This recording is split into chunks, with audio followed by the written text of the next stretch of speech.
Tu as reçu le bonheur et Lazare le malheur. Maintenant, lui, il trouve ici la consolation et toi la souffrance.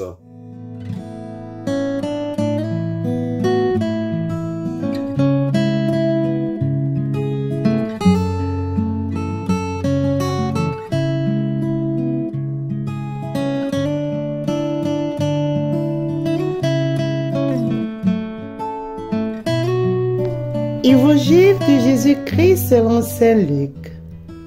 En ce temps-là, Jésus disait aux pharisiens: il y avait un homme riche, vêtu de pourpre et de lin fin, qui faisait chaque jour des festins somptueux. Devant son portail gisait un pauvre nommé Lazare, qui était couvert d'ulcères. Il aurait bien voulu se rassasier de ce qui tombait de la table du riche, mais les chiens, eux, venaient lécher ses ulcères. Or, le pauvre mourut, et les anges l'emportèrent auprès d'Abraham. Le riche mourut aussi, et on l'enterra. Au séjour des morts, il était en proie à la torture. Levant les yeux, il vit Abraham de loin et Lazare tout près de lui. Alors il cria: Père Abraham, prends pitié de moi et envoie Lazare tremper le bout de son doigt dans l'eau pour me rafraîchir la langue, car je souffre terriblement dans cette fournaise. Mon enfant, répondit Abraham, rappelle-toi, tu as reçu le bonheur pendant ta vie, et Lazare le malheur pendant la sienne. Maintenant, lui, il trouve ici la consolation, et toi, la souffrance.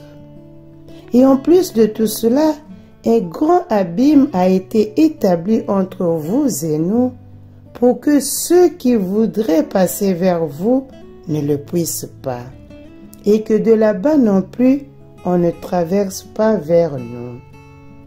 Le riche répliqua: Eh bien, Père, je te prie d'envoyer Lazare dans la maison de mon père. En effet, j'ai 5 frères qui leur portent son témoignage, de peur qu'eux aussi ne viennent dans ce lieu de torture. Abraham le dit: Ils ont Moïse et les prophètes, qu'ils les écoutent. Non, Père Abraham, dit-il, mais si quelqu'un de chez les morts vient les trouver, ils se convertiront. Abraham répondit: S'ils n'écoutent pas Moïse ni les prophètes, quelqu'un pourra bien ressusciter d'entre les morts. Ils ne seront pas convaincus. Acclamons la parole de Dieu. Louange à toi, Seigneur.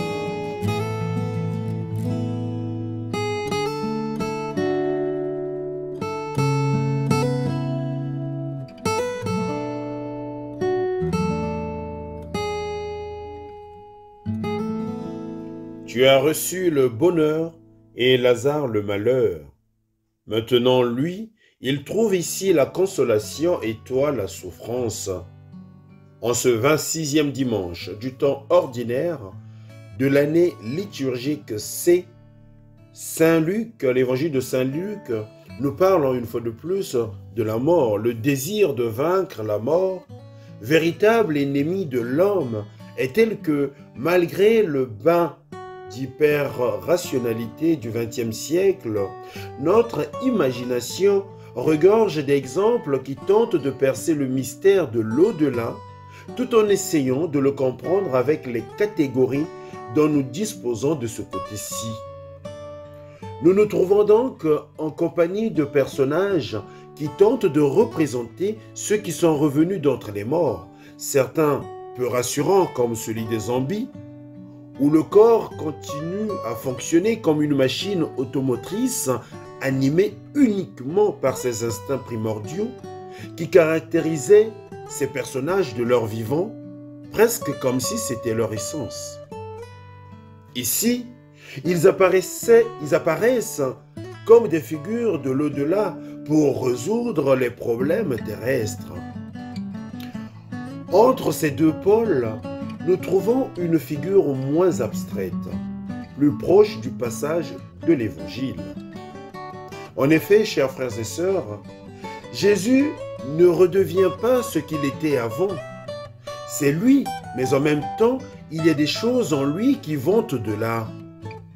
En outre, la résurrection de Jésus n'est pas un cas particulier ou la démonstration de force d'un Dieu qui veut montrer qu'il a des muscles, mais le destin de tout homme qui voit en Jésus sa première réalisation, les prémices.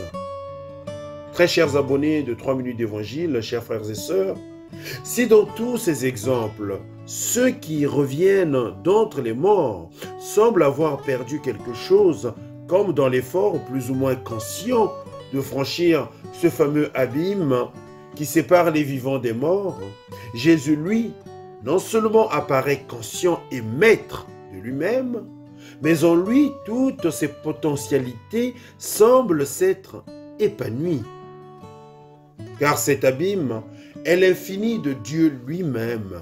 Bien qu'il soit hors de notre portée, c'est lui qui s'abaisse au-dessus de nous, et donc sa crédibilité ne peut être trouvée que dans le fait de l'accueillir dans notre vie et de nous laisser envahir par lui-même. À tous et à toutes, je vous souhaite un bon dimanche. Le Seigneur soit avec vous.